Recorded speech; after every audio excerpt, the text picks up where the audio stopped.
ওয়াতাশাহুদ feel আউয়াল ওয়াল জুলুসু লাহু। আল্লাহ পাকের সমস্ত প্রশংসা যে আল্লাহ পাক রব্বুল আলামিন আমাদের উপর 5 ওয়াক্ত সালাত ফরজ করেছেন। সালাত এবং সালাম নাযিল করেন নবী সাল্লাল্লাহু আলাইহি সাল্লামের উপর, যিনি বলেছেন সাল্লু কামা রাআইতুমুনি উসাল্লি, তোমরা সালাত আদায় করো, নামাজ পড়ো যেমন ভাবে আমাকে সালাত আদায় করতে দেখলে, নামাজ পড়তে দেখলে। নবী করিম সাল্লাল্লাহু আলাইহি সাল্লামের সাহাবায়ে কেরামরা নবী সাল্লাল্লাহু আলাইহি সাল্লামের সালাতের নামাজের পদ্ধতি বিস্তারিত বর্ণনা করেছেন, যা নবী সাল্লাল্লাহু আলাইহি সাল্লামের কাছে দেখেছেন অথবা তার থেকে শুনেছেন, ওইভাবেই তারা বর্ণনা করেছেন। সহি সূত্রে সহি সনদে যেইভাবে নবী করিম সাল্লাল্লাহু আলাইহি সাল্লাম থেকে বর্ণিত নবী সাল্লাল্লাহু আলাইহি সাল্লামের নামাজ, ওইভাবে প্রত্যেক মুসলিমকে নামাজ আদায় করতে হবে।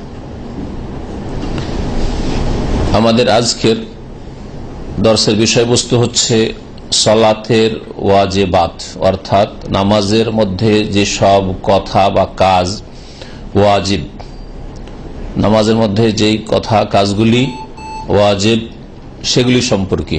আর সেগুলি হচ্ছে 8টি। প্রথম সংক্ষেপে 8টি গণিয়ে দিই, আর তারপরে প্রত্যেকটির দলিল প্রমাণ নবী করিম সাল্লাল্লাহু আলাইহি সাল্লামের হাদিস থেকে বা নবী সাল্লাল্লাহু আলাইহি সাল্লামের আমল থেকে আমরা পেশ করার চেষ্টা করব। লেখক বলছেন যে ওয়াজিবাতুস সালাত, সালাতের ওয়াজিব সমূহ।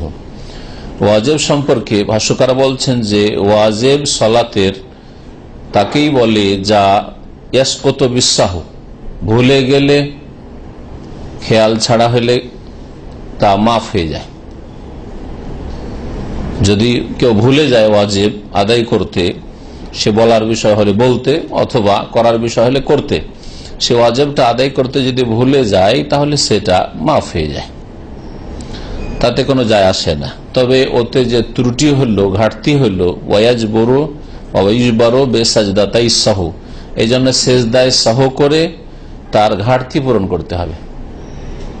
যেটা ওয়াজিব ছুটে গেল, এই ত্রুটি পুরা করতে হবে 2টি সেজদা করে, যাকে সেজদায় সহ বলা হয়। সেজদায় সহ মানে ভুলের সেজদা, ভ্রমের সেজদা, ভুল হয়ে গেছে।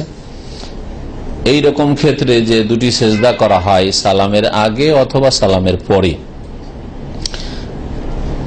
এক সালাম ফেরার পরে, মাঝখানে নয়।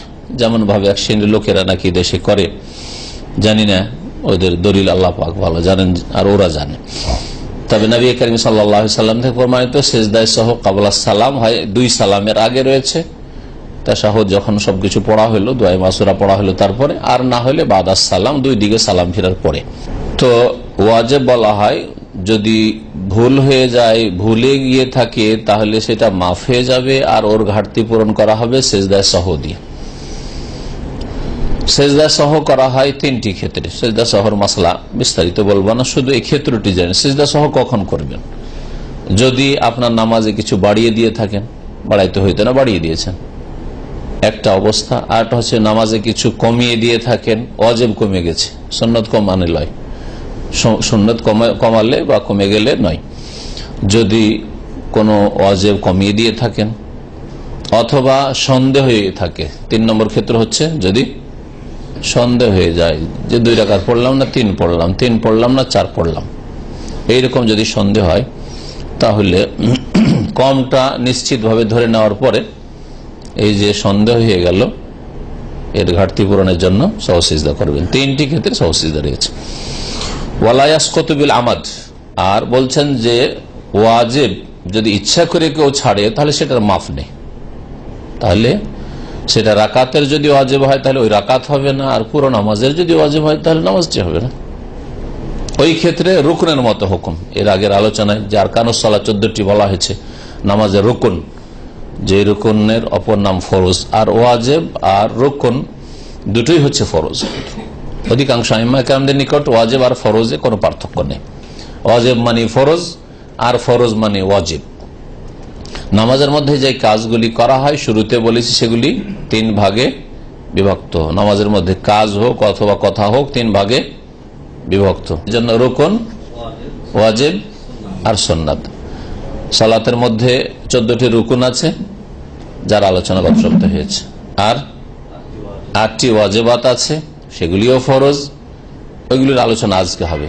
আর বাকি যতগুলি কথা কাজ আছে নামাজের মধ্যে, এই 14 আর 8 বাদ দিয়ে বাকি যত আছে সবগুলি হচ্ছে সুন্নাত। এছাড়া কেউ যদি বেশি করে, যেটা রুকন নয় আর ওয়াজিব নয়, সুন্নাত নাই, কিন্তু নামাজের ভিতরে করলো, তাহলে তার নাম হচ্ছে বেদাত। নামাজের ভিতরে বা আগে বা পরে করলো, যেমন নামাইতে পড়া, যায় নামাজের দোয়া পড়া, ইক্তাদাতে বিহাজাল ইমাম পড়া, আনা ইমাম লিমান হাজার আমাল্লাহ হাজার পড়া, সবগুলি বিদাত, অ্যাড করা, সংযোজন। এগুলি রুকনও নয়, ওয়াজিবও নয়, সুন্নাতও নয়, তার মানে বিদাত। এইরকমই সম্মিলিত মোনাজাত করা সালাম ফেরার পরে। যখন ইকামত শেষ হলো তখন হাক্কান লা ইলাহা ইল্লাল্লাহ বলা। অনেক আরবরা এই বিদাতটা করে। আরব মানে সৌদিরা বলছে না, এদের অশিক্ষিতরা হইতে পারে, কিন্তু অন্যান্য আরব দেশের অনেকে, মিসরি দেখা যায়, সুডানি দেখা যায়, এদের মধ্যে অনেক বিদাত আছে। আর অজ্ঞতা যে